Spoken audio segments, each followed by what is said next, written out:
Pequim, China, 26 de abril de 2022. Imagens aceleradas de centenas de pessoas em fila caminhando para tendas. Hong Kong, 14 de fevereiro. Em um ginásio, mais uma fila. Igor Patrick, colunista da Folha. A testagem para Covid aqui na China virou uma coisa tão rotineira que eu acho que as pessoas já estão acostumadas. Se você vai para um evento, você precisa se testar. Se você vai entrar numa universidade, você precisa se testar. Em alguns hospitais, dependendo de onde você está, se você não tiver testado, se você não provar que você não tem Covid, você não consegue atendimento para alguns tipos de tratamento. Dentro da tenda, profissionais de saúde usam máscara e capa branca com capuz. No início da pandemia era um negócio diferente, né? Não tinha tanta logística, tanta capacidade para testar tanta gente ao mesmo tempo. Agora tem, a tecnologia ajuda bastante nisso. A gente tem, né, um código de saúde que precisa estar verde para que a gente consiga acessar os lugares. Então, antes dessa tecnologia estar presente, o governo realmente ia de porta em porta falando com as pessoas, você precisa se testar. Agora, se você não se testa, o seu código fica amarelo ou vermelho, o que te impede de trabalhar, te impede de pegar transporte público, te impede de entrar em qualquer lugar fechado, praticamente, e mesmo em alguns parques abertos. E o medo maior realmente não é nem só a doença, é ser levado para essas quarentenas centralizadas do governo, porque são locais que não têm a estrutura adequada para receber as pessoas, né? Em Xangai, por exemplo, os centros de quarentena, a grande maioria deles não tem um chuveiro. Esses centros de quarentena estão lotados também, então é barulhento, é incômodo, você precisa lidar com um monte de gente. A regra, de modo geral, costuma ser que você precisa testar pelo menos 3 vezes negativo para ser liberado desses lugares, e existem casos de pessoas que são levadas para o centro de quarentena porque são contatos próximos de alguém que foi contaminado, mas essa pessoa não tem Covid e acaba chegando lá e se contamina. Isso aconteceu aos montes lá em Xangai.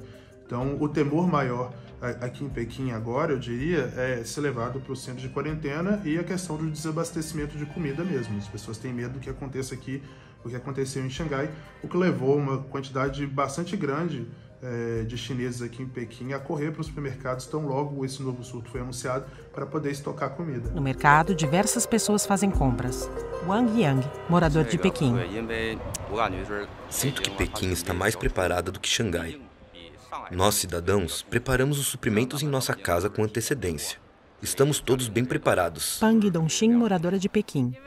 Tenho comidas e bebidas preparadas em casa. Também vejo que o governo emitiu um aviso dizendo que os suprimentos estão bastante estáveis. Não estou muito preocupada com os suprimentos para todos.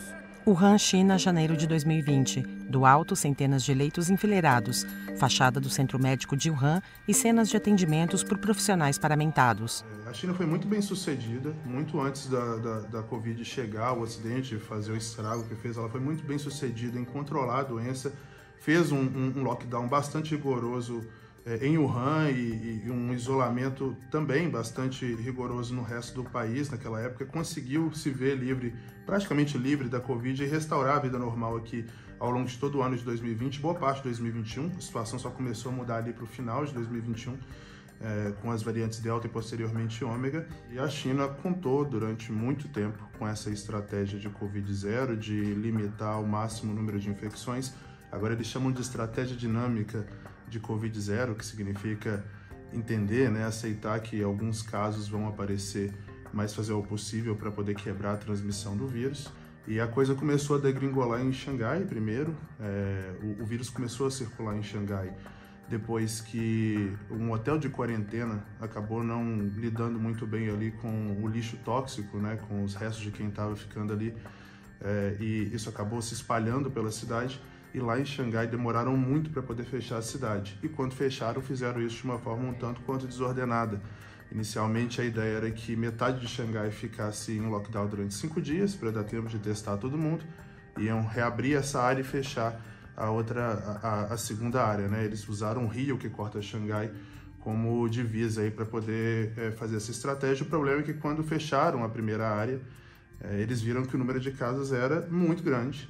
E aí decidiram continuar com o fechamento, e quem tinha se preparado para um fechamento de apenas 5 dias, comprado comida por apenas 5 dias, acabou se vendo numa situação em que não conseguia comprar comida online, não conseguia sair, né, obviamente, e toda a cadeia logística ficou comprometida.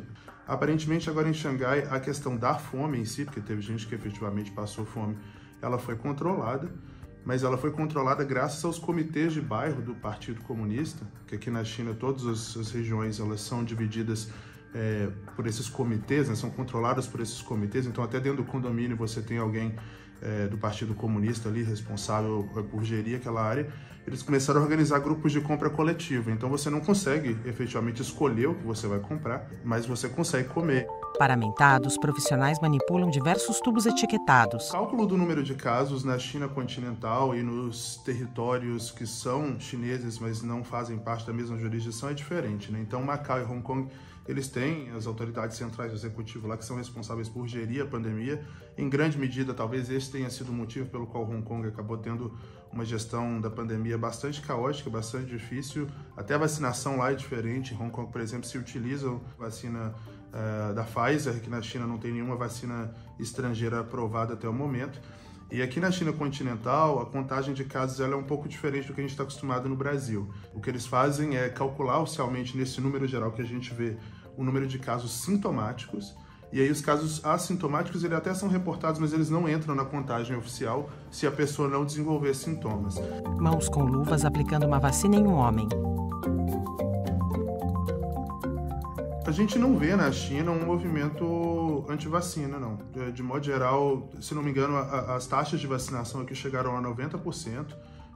Conseguiram vacinar todo mundo com muita eficiência, muita rapidez. Agora o governo está incentivando, né, com bastante firmeza, inclusive, que as pessoas tomem o reforço. Só que as pesquisas já mostraram que uma terceira dose, por exemplo, da Coronavac ou da vacina da Sinopharm, que na América Latina é usada pelo Chile, não são reforços tão efetivos assim.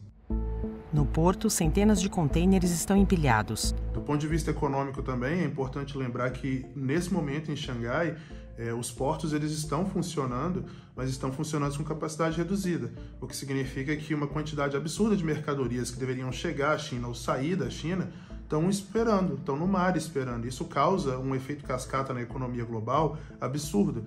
E do ponto de vista político, esse ano, em novembro, se escolhem os novos líderes da China, inclusive o secretário-geral do Partido Comunista, que a gente está acostumado a se referir como presidente. Né? Cena da Assembleia Nacional do Povo. Tudo que a China não queria, e eles vinham trabalhando para isso, é um ano instável. Xi Jinping ao centro é aplaudido. Nesse momento em que o Xi Jinping pleiteia por um terceiro mandato, que em teoria ele não deveria ter. O Xi Jinping mudou a Constituição chinesa para que fosse possível que ele se candidatasse, por assim dizer, a mais um mandato de 5 anos, e tudo indica que ele estava no caminho para garantir esse terceiro mandato. Agora vai depender do quão estável a China vai estar daqui até novembro. É um momento delicado na China. A gente costumava brincar aqui que uma coisa é você trancar uma cidade lá no oeste da China, que a grande maioria das pessoas nem sabe onde fica, que não tem tanta relevância assim do ponto de vista econômico e político do país. Outra coisa é você trancar Xangai e, sobretudo, Pequim. Pequim é a capital política. Se houver um lockdown aqui, os efeitos políticos disso vão ser muito grandes. Alguns turistas circulam do lado de fora do Templo do Céu. Créditos na tela. Mais informações visuais na descrição desse vídeo. TV Folha.